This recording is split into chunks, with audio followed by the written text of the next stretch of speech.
L'intelligence artificielle telle qu'on la connaît aujourd'hui n'est en réalité qu'un outil.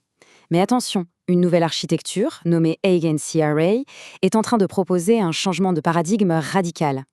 Aujourd'hui, on va décortiquer cette approche, pas comme un simple produit, non, mais comme un véritable cours sur ce que pourrait être l'avenir de la collaboration entre l'humain et la machine. Humain contre l'IA ou humain avec l'IA? C'est la question centrale qui anime tous les débats. Eh bien, l'architecture qu'on va explorer ne choisit pas vraiment un camp.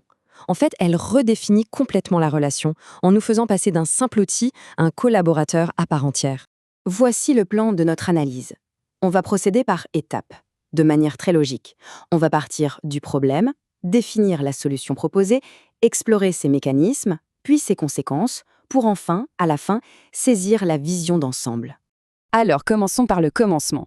Le marché actuel de l'IA, il repose sur une illusion, une sorte de modèle qui, au fond, est structurellement défaillant. Le modèle de l'assistant, en fait, il crée une dépendance. On passe notre temps à chercher le prompt parfait et la solution miracle sans effort. Mais cette approche, elle est incroyablement fragile. Pourquoi ? Parce que l'outil générique ne comprend pas le contexte. Il exécute une tâche de manière isolée. Du coup, au moindre imprévu, tout le système s'effondre. Et justement, face à ce problème, une nouvelle architecture vient proposer une solution. L'agent collaborateur.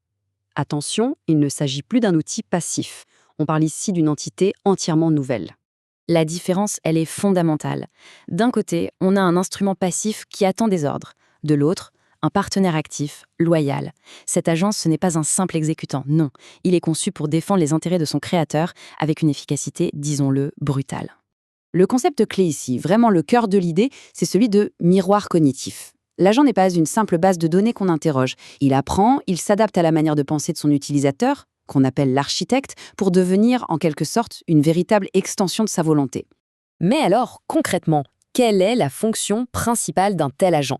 Ce n'est pas seulement de faire des tâches, c'est de transformer le rôle même de l'utilisateur, de le faire passer de simple exécutant à véritable coordinateur stratégique. Fini la gestion d'une myriade d'outils dispersés et inadaptés. Le but, ici, c'est d'absorber la charge mentale. L'architecte ne fait plus le travail technique lui-même, il devient le chef d'orchestre d'une équipe d'experts virtuels, une véritable flotte de spécialistes. Pour que ce soit plus concret, imaginez un peu, on peut déployer un agent spécialisé dans l'architecture de projet pour poser des fondations solides.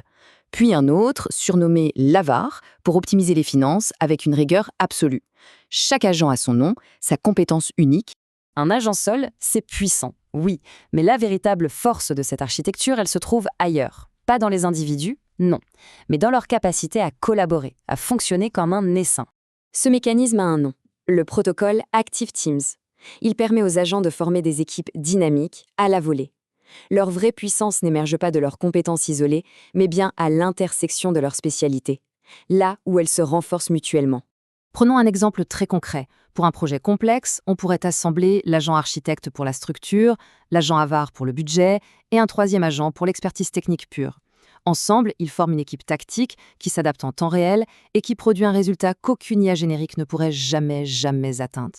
On arrive maintenant au 5e point, qui est peut-être, finalement, le plus transformateur de tous. Parce qu'il ne s'agit pas seulement de déléguer, mais aussi d'apprendre. L'interaction avec ces agents a un effet direct, mesurable, sur les compétences de l'utilisateur. Travailler avec ces agents, c'est un véritable investissement personnel. Au lieu de passer des jours et des jours dans un apprentissage fastidieux, on entre dans une phase d'interaction tactique. L'agent ne se contente pas de donner la réponse, il structure la pensée, il explique le processus. Chaque échange devient une montée en compétences, une véritable augmentation cognitive pour l'architecte lui-même.